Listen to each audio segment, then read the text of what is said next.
Ce Shabbat, nous allons lire la paracha de Tsaou. Il y a là-bas un des versets très connus. Esh tamid tukaladvar lo tirbe. Il faut qu'il y ait toujours un feu sur le misbéar, l'autel des sacrifices, que le feu ne s'éteigne pas. Mais maintenant, de nos jours, ce n'est plus actuel, on n'a plus les sacrifices, on n'a plus Beth Amikdash. Qu'est-ce que ce verset veut nous dire? Nos sages nous disent que Esh, le feu, c'est l'engouement à la Torah. Il faut que l'engouement à la Torah soit toujours là, ne soit pas éteint. Que l'engouement, quand une personne fait sa mitzvah ou une bénédiction, il faut qu'avec engouement, pas il le fait parce qu'il faut le faire. Il le fait parce qu'il a envie de le faire, pas pour la prière. Esh, il faut toujours avoir Esh, le feu, dans le cœur pour faire la mitzvot. On dit que le feu, c'est aussi la Torah. Il y a dans la Mishnah de Avot, la Mishnah énumère les miracles qu'il y avait dans le Beth Amikdash, dans le temple. Un des miracles, c'est quoi? Okibou Geshamim et Esh. Jamais les pluies n'ont éteint le feu des sacrifices. C'était un miracle. Il y avait la pluie et comme le feu ne s'éteignait pas. Donc ça, je nous le dis, comment Hachem, qui est tout puissant, il peut tout faire. Il aurait pu faire autrement le miracle. Que les pluies ne tombent pas qu'il n'y ait pas de pluie sur l'autel.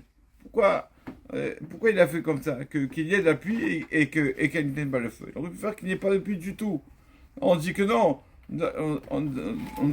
Nos sages nous ont donné un message. Les pluies n'ont pas éteint le feu, ça veut dire quoi? Le feu, c'est la Torah. La pluie, c'est connu que la pluie, quand on parle de pluie, quand le Maratanit nous parle, c'est la parnassa, ne gagne pas. La pluie n'a jamais éteint l'engouement de la Torah. C'est-à-dire, une personne, c'est pas parce qu'il a les soucis de parnassa ou quoi, que ça va enlever son engouement de la Torah. Des fois, je dois faire ça, je me retrouve, j'ai pas ouvert un livre aujourd'hui à cause de ma parnassa. C'est ça, la pluie, c'est la parnassa, n'éteint pas l'engouement, n'éteint pas le moment de Torah. La Torah, on peut pas sans Torah. On peut pas sans Torah. Il y avait une fois, pour montrer comment la Torah donne de l'intelligence à l'homme, il y a des livres entiers sur des rabbanim qui ont fait des choses avec la Torah.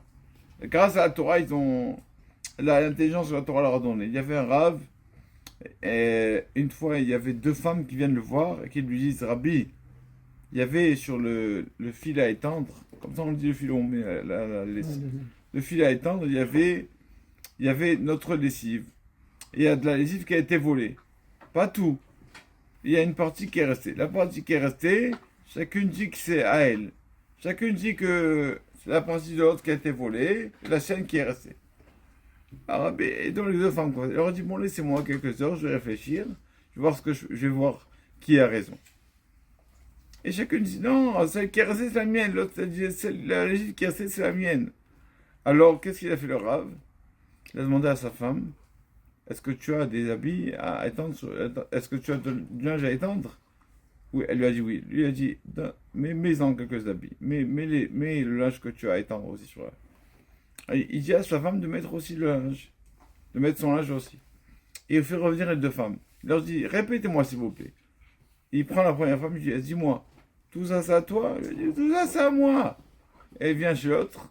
Elle lui dit, ah non, pardon, j'ai pas mal dit. Il lui a dit, prends tes habits, elle a tout pris. Donc il a compris qu'elle mentait parce qu'elle avait des habits à sa femme. Et il a dit à l'autre, prends tes habits, elle a pas tout pris. Elle a pris que vraiment ce qui lui appartenait. Il a dit, dans sa tête, il a dit, bon, c'est elle qui a raison. Donc c'est comme ça il a découvert qui était la menteuse. Grâce à il a dit, Rav de, je ne rappelle pas son nom, et il a dit que grâce à l'intelligence que la Torah lui a donnée, c'est ça ce qu'il a, c'est ça ce qui lui a fait fortifier sa façon d'agir en tant que Dayan. Donc c'est ça, Esh Tamid. C'est un message pour chacun de nous. Qu'il y ait toujours un petit moment dans la journée de Torah, de Esh.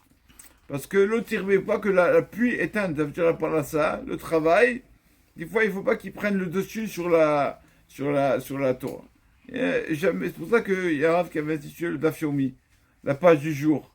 Pour pas que, quand le Daf Yomi, c'est quand une personne tu lis une page de Gemara par jour, alors, après 7 ans et demi, il connaît toute la Gemara par cœur, tout le chasse.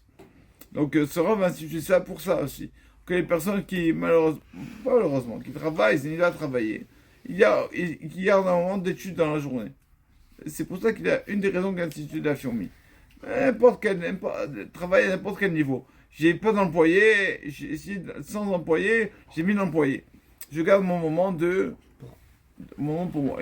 On m'a dit qu'il y a un monsieur à Paris qui a devant un laboratoire. Je vais pas dire le nom de ce laboratoire parce que sinon on va savoir qui c'est. On m'a dit qu'il y avait, il y a quelques années on m'a raconté ça, il a dans son bureau 10 fax pour recevoir tous les fax, 10 fax. Et il fait les affaires une heure par jour, il s'arrête, il éteint les fax. On m'a raconté ça quand j'étais à Yeshiva. Je sais pas jusqu'à quand c'est maintenant, mais c'est une très grosse boîte. Très grosse boîte. Et il a gardé son moment d'étude dans la journée. Et je t'aime, il faut qu'il y ait toujours le feu, un moment de Torah dans la journée pour chacun de nous.